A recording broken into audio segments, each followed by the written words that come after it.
Hi hello welcome to Aparajita business. ఈరోజు చూస్తున్నారు కదండి ఈ వీడియోలో 2-3 డేస్ నుంచి మేము చేసిన ఆ విక్స్ అంటే ఒత్తులు అనేవి ఈరోజు నేను ప్యాకింగ్ చేసి సీలింగ్ చేసి పంపించే వీడియో అనేది నేను షూట్ చేశాను. సో ఇలా నాలాగా ఎవరైతే బిజినెస్ చేయాలని అనుకుంటున్నారో లేడీస్, విక్స్ బిజినెసే కాదండి ఏ బిజినెస్ అయినా సరే లేడీస్కి చాలామంది ఏదో బిజినెస్ చేయాలని ఆశ ఉంటుంది. సో ఎలాంటి విపరీత పరిస్థితుల్లోనైనా సరే ఎదగాలి అనే మహిళ వ్యాపారస్తులకు చిన్న సందేశము. మీ దగ్గర ఒక మంచి ఐడియా ఉంటుందండి. సో సొంత వ్యాపారం పెట్టాలి అనే కళ అయితే మన దగ్గర ఉంటుంది. సో ఏంటంటే ఇక్కడ చాలామంది లేడీస్ తాము చేస్తామని తెలుసు కానీ భయం అనేది వాళ్ళని ఆపేస్తుంది. సో ఇక్కడ ఒకటి వినండి, భయం అనేది మన శత్రువు కాదండి. ఎప్పుడు కూడా భయం అనేది మన శత్రువు అసలే కాదు. భయం వచ్చిన చోటే, అంటే భయం వచ్చింది అని అంటే ఖచ్చితంగా ప్రోగ్రెస్ అనేది కంపల్సరీ ఉంటుంది. బిజినెస్లోనైనా సరే ఎందులోనైనా సరే భయం వచ్చింది అంటే అక్కడ ఆపొద్దు. ఖచ్చితంగా వ్యాపారంలో ఎదగాలి అని అంటే భయం వచ్చిన చోట మనం అస్సలు ఆగొద్దు.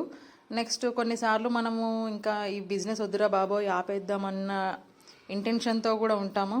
సో అలాంటివి వచ్చినప్పుడు మనం అస్సలు వెనకడుగు అనేది మనము వేయొద్దు.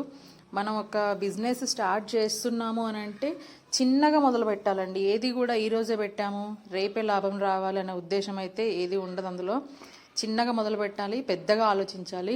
మన దగ్గర ఉన్న ప్రోడక్ట్ ఏదైనా సరే అది కస్టమర్కి రీచ్ అయ్యి అందులో నమ్మకం అనేది క్రియేట్ చేసుకోవాలి ఫస్ట్.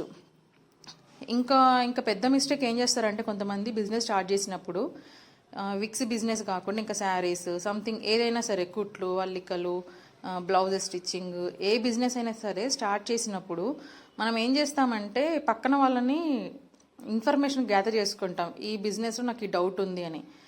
అసలు అలాంటివి అడగొద్దండి. ఎందుకు చెప్తున్నానంటే మనం ఒక బిజినెస్ స్టార్ట్ చేసినప్పుడు మనకంటూ ఒక ఐడియా ఉంటుంది. ఆ ఐడియాని మనం ఎంతో ఆలోచించి నిర్ణయం తీసుకుంటాం. మనం సడన్గా వెళ్ళి పక్కన వాళ్ళని అడుగుతుంటాం, అరే నాకు ఇట్లా ఐడియా వచ్చింది ఏం చేద్దాము అని. ఆల్రెడీ మనకు ఒక ఐడియా ఉంటుంది. మనం ఎన్నో సాహసాలు చేసి ఎంతో ఆలోచించి వ్యాపారం పెట్టాలి అనుకుంటాము.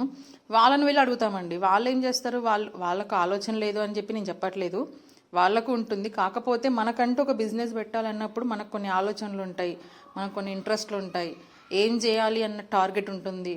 కాబట్టి ఒకసారి వేరే వాళ్ళని అడిగే ముందు మీరేం ఆలోచిస్తున్నారు, వాళ్ళు ఏం చెప్తున్నారు ఒకసారి టాలీ చేసుకొని అప్పుడు మీరు నిర్ణయాలు అనేది తీసుకోండి. కష్టంగా ఉన్నా సరే అండి ఆగొద్దు, ఎక్కడా కూడా ఆగొద్దు. కనీసం ఒక్క రోజైనా మనకు ఆపాలి, ఇంకా వద్దు అనిపిస్తుంది కానీ రెస్ట్ అనేది తీసుకోవద్దు. మళ్ళీ ఒకవేళ లాస్ వచ్చినా సరే మళ్ళీ మొదలు పెట్టాలి. మనం వ్యాపారం అనేది నమ్మకము తోటి మొదలు పెట్టాలండి. వ్యాపారం అంటే చాలామంది పెట్టుబడి అనుకుంటారు. వ్యాపారంలో పెట్టుబడి ఇంపార్టెంట్ కాదండి, నమ్మకం అనేది ఇంపార్టెంట్. భవిష్యత్తులో మనకంటూ ఒక బ్రాండ్ క్రియేట్ అవ్వాలి, మనకంటూ ఒక పేరు ప్రతిష్టలు రావాలి అని అంటే ముందు నమ్మకం. మీ బిజినెస్ మీద మీరు నమ్మకం ఉండకపోతే ఇంకా వేరే వాళ్ళు ఎలా ప్రోత్సహిస్తారండి? కాబట్టి నమ్మకం అనేది చాలా ఇంపార్టెంట్ ఏదైనా సరే. ఇప్పుడు చూడండి, నేను 2-3 డేస్ నుంచి చేసినవన్నీ కూడా ప్యాకింగ్ చేపిస్తున్నాను. ఇక్కడ అవన్నీ కూడా నా ఓన్ బ్రాండ్. ఇక్కడ అన్నీ కూడా నేను ప్యాకింగ్ ఇలా చేయిస్తాను. వీటిని నేను కార్గోకి వేస్తానండి, బస్లో. ఇవి నేను సేల్ చేస్తాను. ఇవేంటంటే వితౌట్ లేబుల్స్, నా బ్రాండ్ కాకుండా కొంతమంది అడుగుతుంటారు, ఇలా ప్లెయిన్గా పంపిస్తాను. కొంతమంది ఏంటంటే లేబుల్స్తో అడుగుతారు, ఆ లేబుల్స్ని కూడా నేను యాడ్ చేసి పంపిస్తాను. ఇదంతా కూడా నా 3 డేస్ కష్టం అండి. నా వర్కర్స్ కూడా నాకు ఫుల్ సపోర్ట్ ఉంటారు. వాళ్ళ కష్టము నా కష్టము. నేనేంటంటే మార్కెటింగ్ నేను చూసుకుంటాను, వాళ్ళు అక్కడున్న నా వర్కర్స్ అంటే ఏదో పని చేసినట్టు కాకుండా చాలా హెల్ప్ఫుల్గా ఉంటారండి. అలాంటి వాళ్ళని మనం సెలెక్ట్ చేసుకోవాలి ఫస్ట్. మనకి ఏదైనా సరే ధైర్యం ఇచ్చే వాళ్ళని మన పక్కన పెట్టుకోండి. అధైర్యపరిచే వాళ్ళని అస్సలు నమ్మొద్దు. Thank you.